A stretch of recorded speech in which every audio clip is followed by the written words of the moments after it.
Good evening.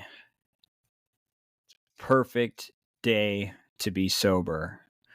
It's a perfect day to be working on mental health, battling our depression, anxiety, fear, worries, whatever it is that we are up against.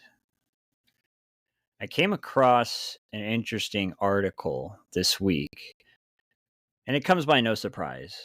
The topic of it is fentanyl overdoses. The fentanyl crisis, it talks about 2023. It says for the first time in U.S. history, fatal overdoses peaked above 112,000 deaths, with young people and people of color among the hardest hit. And then it says drug policy experts and people living with addiction say the magnitude of this calamity now eclipses every previous drug epidemic, from crack cocaine in the 1980s to the prescription opioid crisis of the 2000s. And this does not surprise me. I hear about it all the time in the recovery rooms. It's a whole new ball game out there. It's a whole new game. I've always believed that heroin addiction, opiate addiction, it's always been deadly enough. But this fentanyl stuff is at a whole nother level. And when I overdosed, I had heard all these terrible things about fentanyl. And this was the beginning of COVID, and all of the drug testing for drug court was basically over, pending all the stuff going on with COVID. And I remember getting a call from my probation officer, and she said, "Hey, look, man, like, here's the deal. Like, you're not testing anymore for the first time in 3 years." And I remember it was the first time that all of a sudden this strict supervision with the umbrella of jail hanging over my head at my every move. It was the first time I all of a sudden had a little bit of freedom. And at this point, I was enjoying sobriety, but it was very forced. I wanted it, which is why I was even participating in drug court, because previously in the past, had I not wanted it at all, I just wouldn't have participated in it. But I was going to the groups and I was showing up to court and I was doing the things that were asked of me. I was going to meetings here and there to kind of meet my requirements because we had to turn in signed cards. And it's like, yeah, you could have people just sign them. We did that often in drug court. But at the end of the day, it's like you go to jail if that happens. It's a big deal. The judge freaks out. It's embarrassing. You're in front of all your other drug court peers when this goes on. And so it's not really worth the risk. But I remember when I went out, and I remember after relapsing, and I remember asking around the old contacts and people that were not hard to find. It seems that a lot of times, and the same thing has been true for me, there's many times people relapsed and reached out to me, and I hadn't been sober for years, and they knew to reach, we know the people that we need to reach out to obtain the things that we're trying to get. I mean, there's no secret about that. And I remember asking around and trying to get some of the heroin, some of the opiates. And the only thing that anyone had was fentanyl. And prior to this, I had been sober for about 10 months. So it's like in those 10 months, and this was in the beginning of COVID, fentanyl had already just taken over, at least locally where I was at. And I remember getting some of it. And at first I was very cautious, using tiny, tiny bits of it. And you hear all these nightmare stories about how cops have pulled people over and searched them and pulled out a bag of fentanyl, and they grab the bag and they're putting it on the car. And next thing you know, they start overdosing just from touching it, all the little micrograms and whatever. It takes barely anything. It could be absorbed through basically the palms or whatever the area they're touching. And it's so potent that it then can make a cop who obviously has no tolerance overdose. And so I heard all these things. But the problem with me, once I'm in active addiction, all logic seems to go out the window. All worries and fears about overdosing. I mean, I rarely ever thought about it. But if you're an outsider looking in and you see someone who continues to relapse and continues to overdose and all these things are happening and you just think they just want to die, but the reality is a lot of times we don't even think about it. We're so focused on the temporary high that we're going to get that we don't even go far enough to consider the real deadly possibilities.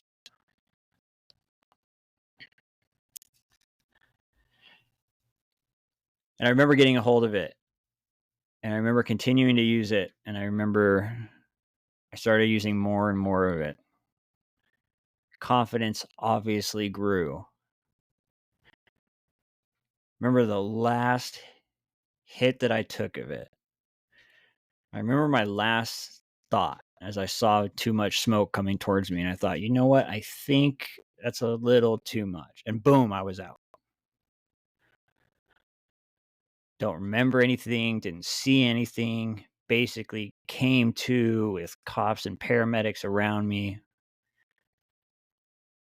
But the thing is, looking back on that, is I was very, very lucky that I was with people that were in the same house as me. There was another guy in my drug court who had his own apartment and had been doing well for a while. Same thing during COVID. Gets the call from probation. Hey, look, we're not testing. This is the first time ever that drug court has ceased testing its participants. First time ever, and had been around for years and years.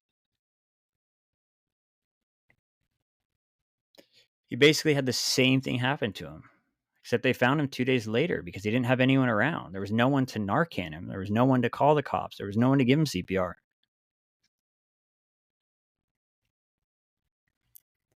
It's like there's so many people on the street right now that are on fentanyl. And it's such a different ballgame in so many ways. First of all, like the potency of it is just absolutely insane. For me, coming off of sobriety and trying it for the first time, it was almost too intense. Like I could see how, because it's so intense of a high, I could see how the withdrawals and coming off of it have to just be absolutely brutal. Because I remember going back to detox, thankfully, for what's been the last time in 4 years. And after only 2 weeks of using that stuff, I was shocked at how bad my detox was. Shocked. It felt like similar detoxes when I had been going for about a year, sometimes a year and a half too.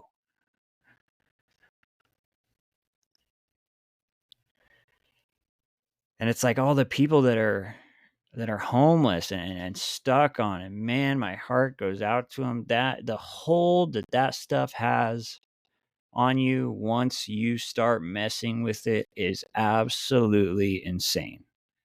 I have a struggle to come up with the appropriate and right amount of words to accurately and efficiently describe how bad it really is, how bad of a hold it gets on you. 112,000.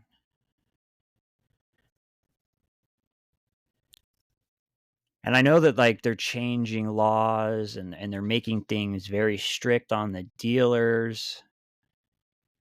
And I understand that they're trying to attack it from the top down. Look, if we start to go after the dealers and we could put a dent in the supply, but the problem with that is like, I don't know, I just feel like so much gets over anyway. So much gets over here somehow anyway. And a lot of it gets caught and a lot of it doesn't.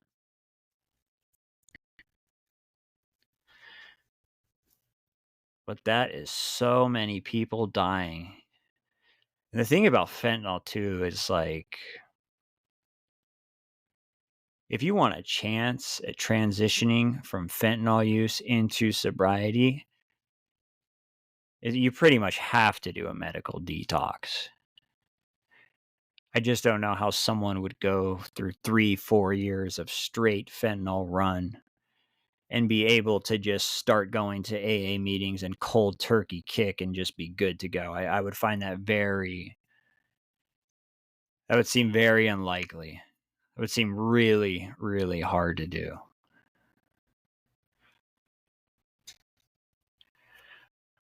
But I remember when that overdose happened, and I remember thinking, because at this point it was like, multiple relapses. Looking back, though, I see that like I had not fully surrendered to recovery. I was not fully all in. For a long time, I kind of would just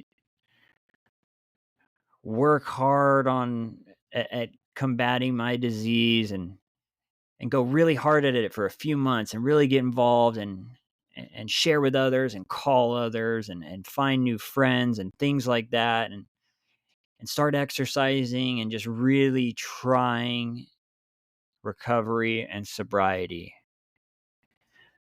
But I very rarely was ever all in. I didn't feel like I ever needed to be. I think looking back, I never really understood what I was really up against.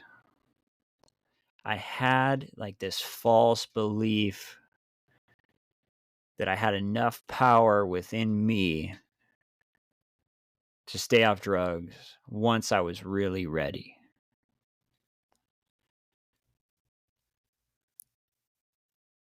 And I remember thinking that like, do I really have to get involved in a 12-step program? What if I just start kind of making some better decisions in my life? What if I just work a little bit harder?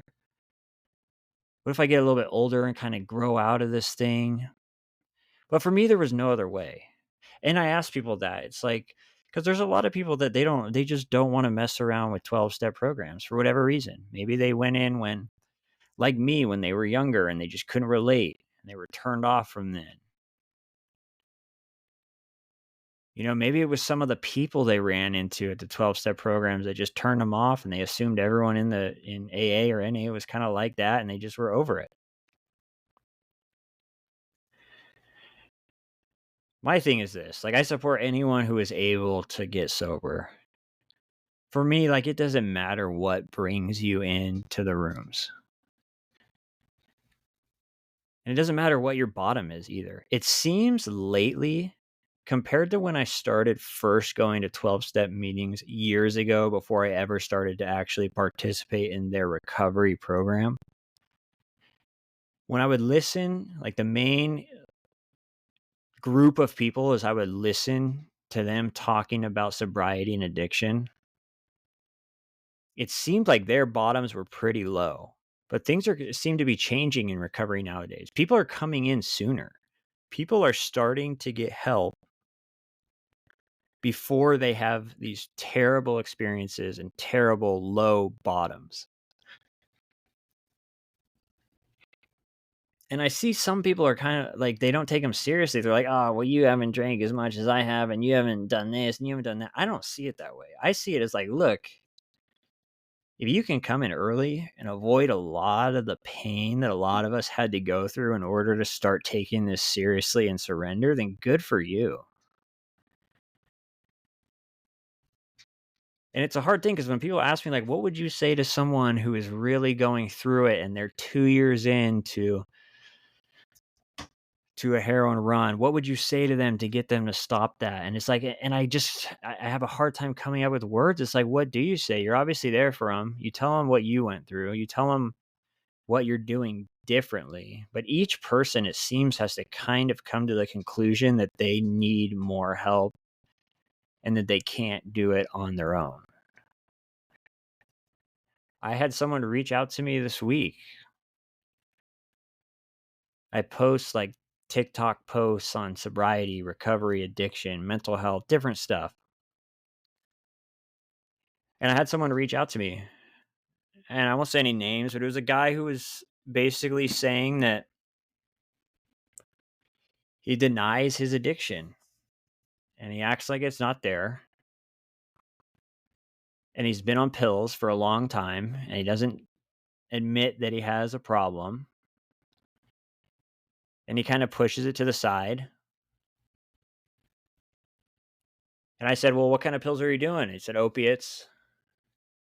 For how long? 2 years. And I get that. Like, I get what it's like to deep down inside know that something is not right with the way you are living, with the things you are getting involved in, with your actions and behaviors every day. You get involved in something illegal or having to lie about stuff, feeling terrible about yourself, no self-worth, constant depression, but pushing it aside and just denying it. And as I'm sitting there talking to him, it's like he's opening up about this different stuff and he's telling me what's going on with them. And I'm asking him, "Have you ever got involved in any 12-step stuff? Or have you been sober before? Have you ever been a detox? Have you ever been to treatment?" And he hadn't. And he said that AA wasn't for him, and that's fine. Like I got so for me, it's like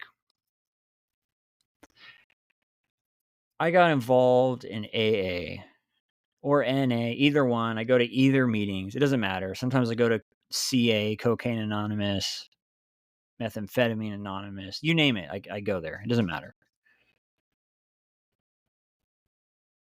But not everyone is cool with 12-step stuff. But my question to that is like, most people that I talk to that don't support the 12-step programs and stuff like that, most of the time when I ask them, like, "Well, what are you like?" Okay, so I get that. Like, I'm not going to argue with you. To each their own. If you get sober, no matter how you get sober, cool. Because look what we're up against, 112,000 deaths in 2023. It's probably gone up since then. I haven't even seen the 2024 poll on this. Well, my question usually to them is like, "Well, what do you like? What is your secret?" Like, if you know, because it got to the point where like I had no other options. I don't really know what to do. It's like, "Hey, look, there's a people over here that are talking about what they were like when they were drinking and getting high, and I could really relate to that. And if I don't relate to their outside circumstance or their low bottom or high bottom or whatever their situation was before they got sober, if I don't relate to that, I guarantee you I can relate to how they felt in addiction. Guarantee. It's like as an alcoholic addict, like I don't even need to know anything about you, anything about your life. The second I find out you are an addict, alcoholic, believe me, I know you. Like I get it. I get the way that you think. I get the way that you act as a result of what you're thinking. I get it. I know you battle with a head that tells you to do all types of insane stuff, no matter how many times your experience has proven to you that it's going to go bad.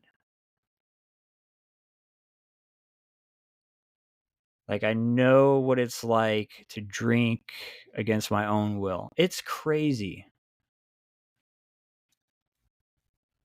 Can't tell you how many times I've sat there in front of people and sworn to them and believed it inside of me that I never wanted to pick up drugs or drink again. I mean, I could have passed a lie detector test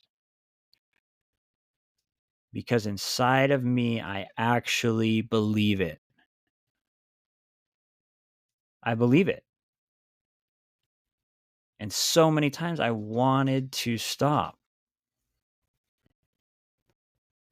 But that just goes back to this idea that, like, I didn't know what I was up against. And the thing with me now at 4 years, Like, I believe, like, I could probably get by nowadays by doing maybe a little bit less in my recovery program, maybe. The thing is, though, is like I just don't know which area I could let up on. Like, I just started doing all these things from the beginning that my sponsor and other people kind of guided me to do. And I started to get different results in life and I started to feel better. And all of a sudden, I didn't have this terrible self worth. I didn't have this just gnawing depression and anxiety at every move, every step of the day, everything I did. I did not have this insane obsession, compulsion to just spiral and make terrible decisions to where I didn't know what was going to happen. Or most of the times, which was even scarier, I did know what was going to happen and still did it.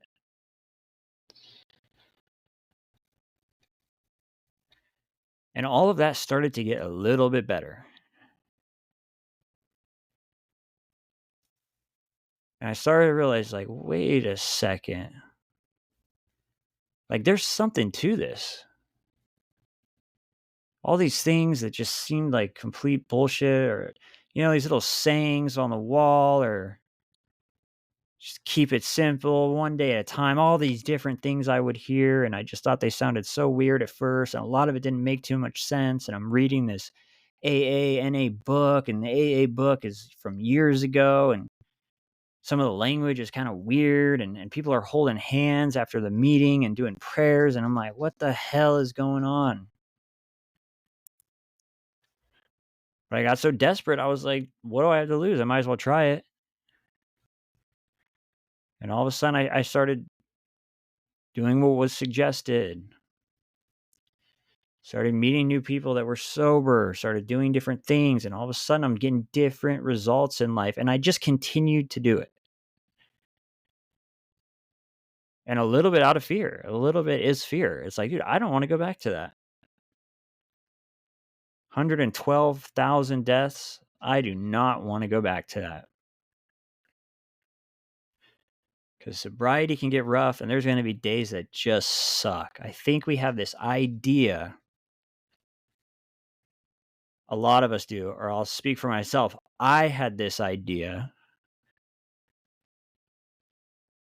this like false notion or false belief inside myself that I could feel good all the time. I mean, really, when you break it down, like that's what drug use was all about for me. I tried to manipulate and regulate and control my emotions and my feelings at all times. I found this weird secret weapon years ago that when I started messing with it, I felt better than anything else I had ever experienced combined, times 10. And it was a false, temporary feeling that I continued to chase for years. And it seemed like the longer and harder I chased it, the less I ever felt it. But I get used to it. It's a routine. It's something I do every day. It's something I chase. It controls who I talk to, who I hang around, what I do for work, this and that. It controls everything. And all of a sudden I get sober and like, I haven't, in the beginning, it's like I haven't been sober long enough to really get some good life experience sober. So in the beginning, I'm like still trying to feel amazing all the time. And I'm like, man, like, and sobriety just seems so slow and boring and weird and awkward. It's like, what is this? It's like, and you start to think like, man, I know it was bad out there, but like, this is terrible. And I'm waking up to everything I've messed up and can't get a job. And there's all this stuff going on, all this drama and just leftover wreckage from everything. And I'm like still in this pursuit. Like I'm having bad days here and there. And I'm thinking, oh, this is terrible. Like I thought sobriety was going to feel amazing. This and that. It's like, no, dude, like sobriety does not always feel amazing. Like this is life now. Like this isn't like the pursuit of feeling amazing all the time. Like that's a myth. It's a lie that we are used to chasing because of drugs. That's what's so dangerous too about addiction and baffling for me. Is like out of the 14 years that I was drinking and getting high, I probably felt good for like maybe the first year, maybe two. And I've spoke on this before, but everything else after that was trying to get back to that first year. It's like, why am I constantly making the same decisions, trying to go back 6, 7, 8 years to when something was working, and it hasn't worked since?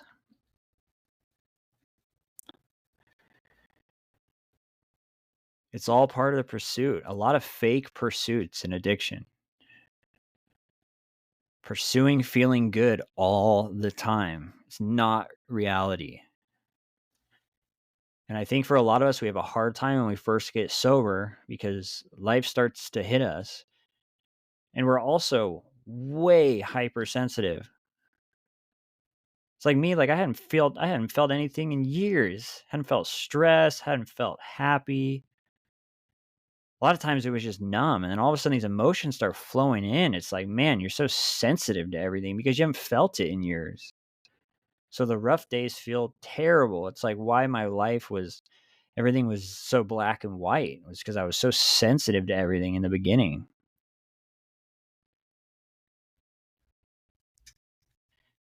Definitely gets better though. It definitely gets better.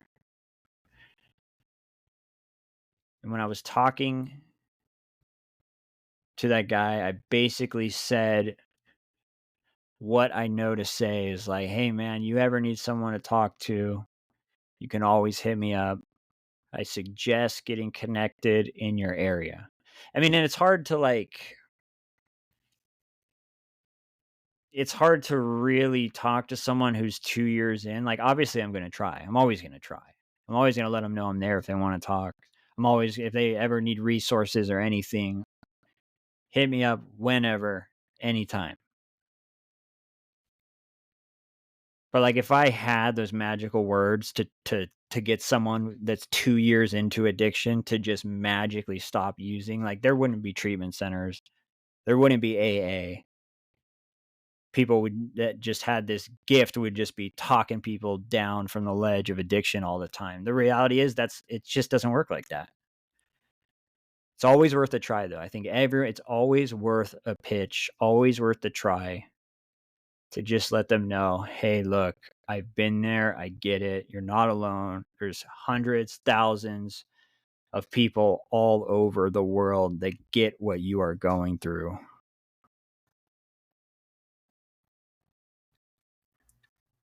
And it feels good to hear, even when you're in it, even when you are that person only 2 years in. And even if you're not ready to stop, it still feels good to talk to someone that understands what you're going through. That's really what this recovery thing is all about. It's really how AA started. 2 alcoholics working with another. They found the power in that they couldn't find otherwise. There's something about 2 people. Like you can get amazing help. You could have the best therapist in the world. You could have the best primary care physician. The best that medicine, science, all different stuff can buy or find. But there's something about talking to another person who has been through the same thing that you are battling and now has the same solution that you are chasing. There's a certain connection there. And that's why too, like in the recovery rooms, if if you're sponsoring someone and they come up to you and they say, "Hey, look, I'm having a struggle with my identity," or whatever different thing it is, and you don't have any experience with that, like that's why we hand them off to someone that does, if we know someone that does. It's all about the experience. Let me find someone who has experience with that, who has a decent amount of time sober, who is able to walk through that situation sober. And they're going to tell you how they did that. And hopefully it helps. Maybe it doesn't. That's all we can really do, though, at the end of the day.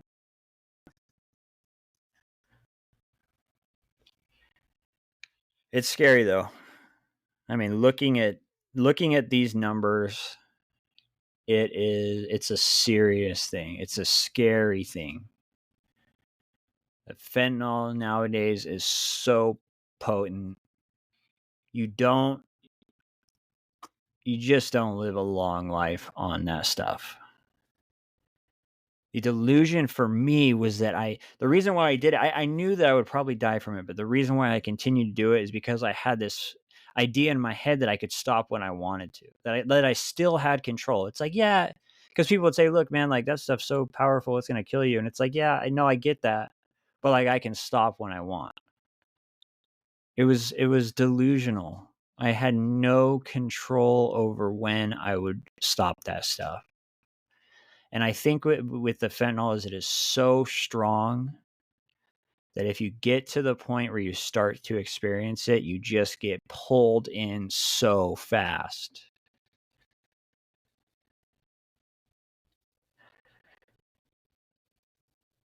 It's scary though.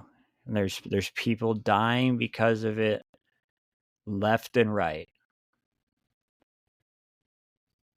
And it's not a matter of how, it's a matter of when. And I just hope that anyone struggling finds some way that they can detox, uses some resources, finds a place that'll take them in, and they can get through that detox, and then they could start the recovery journey. Because I think that stuff is it's a little too powerful to be trying to cold turkey sitting in meetings. That would be really rough.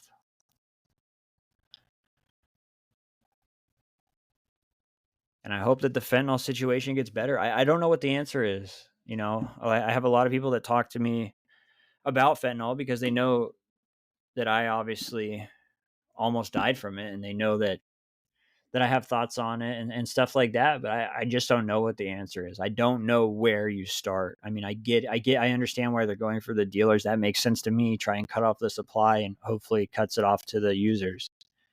But I don't know. I don't know the answer. I realize now at 4 years sober that there's a lot of answers. I just don't know. Seems like the longer I'm sober, the less I know about all of this. The more I realize I am not in control of everything. And the more that I am just on the journey. And I appreciate being on the journey. I realize that it continues to evolve. And I'm just grateful for another chance to stay sober.